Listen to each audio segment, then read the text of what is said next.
All right, let's dive right in. Today, we're tackling one of the coolest connections in all of physics, the invisible, super powerful link between electricity and magnetism.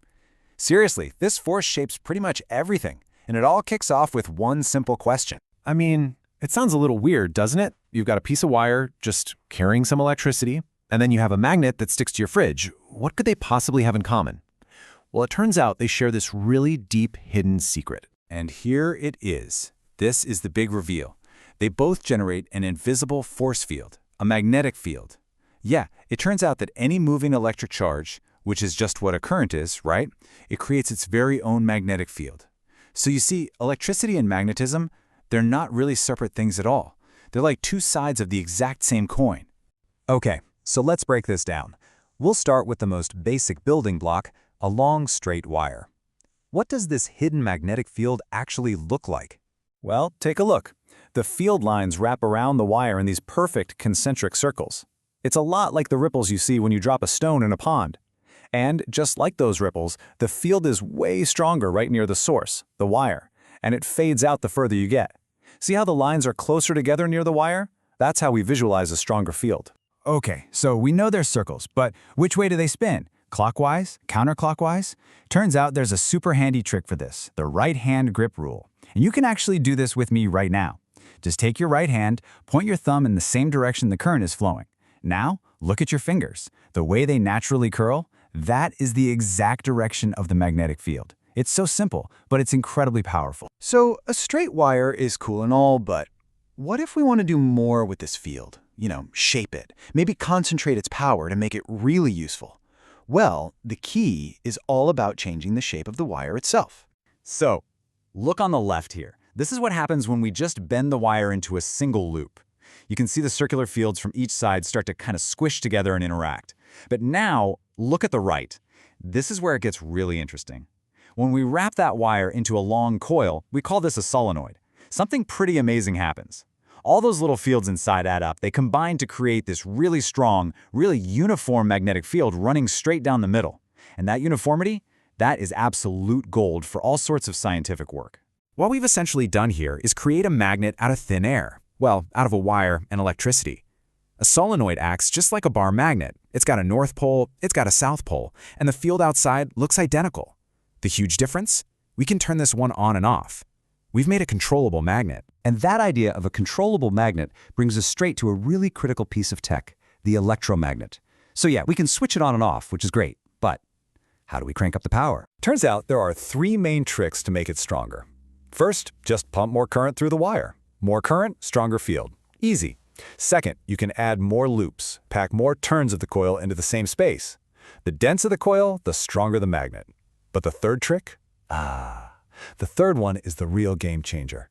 You add what's called a ferromagnetic core, basically a chunk of iron, right inside the coil. And when I say game changer, I am not kidding. We're not talking about a small boost here. Adding an iron core can make the electromagnet, get this, 1,000 times more powerful. 1,000! Why? Because iron has this property called high permeability. It's just ridiculously good at letting magnetic field lines flow through it, which concentrates them and massively juices up the overall strength. Okay, so we've established that a wire with a current has a magnetic field. The obvious next question is, what happens when you put two of them next to each other?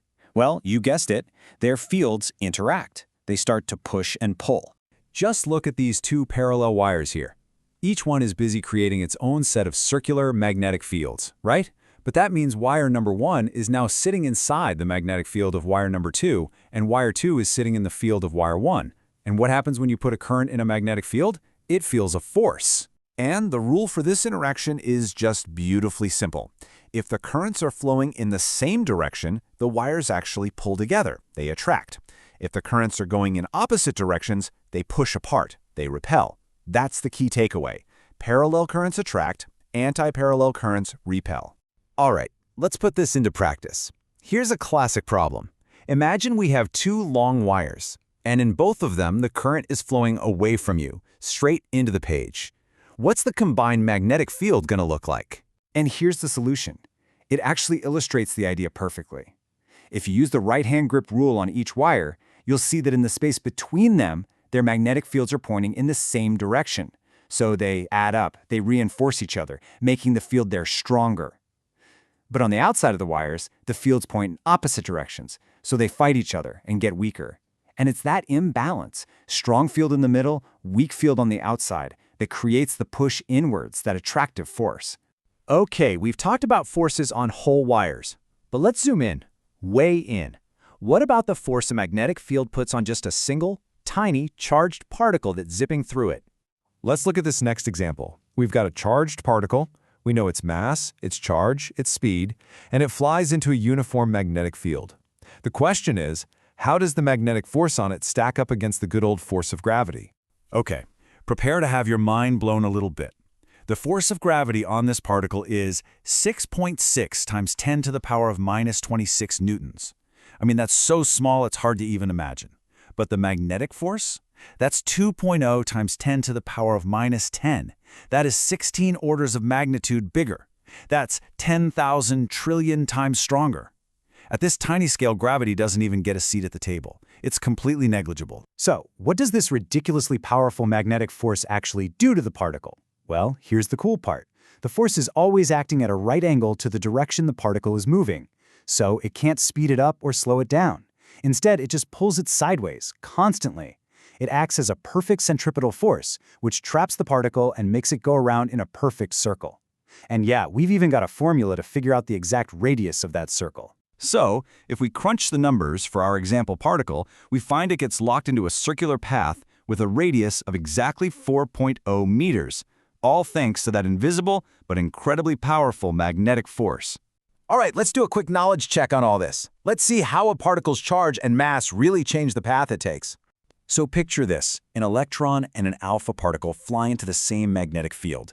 Now the electron is super tiny, very light, and has a negative charge. The alpha particle, on the other hand, is a real heavyweight, thousands of times more massive, and it's positively charged. So what happens? The little electron gets yanked around hard, spiraling in a really tight circle. But the big, heavy alpha particle, it barely budges, just making a wide, gentle curve. And of course, since their charges are opposite, they curve in opposite directions. It's amazing, really. The path they take tells you exactly who they are. So there you have it. We've gone from a simple current flowing through a wire all the way to watching the cosmic dance of charged particles inside a magnetic field. We've seen how we can literally create and control one of the most fundamental forces of nature.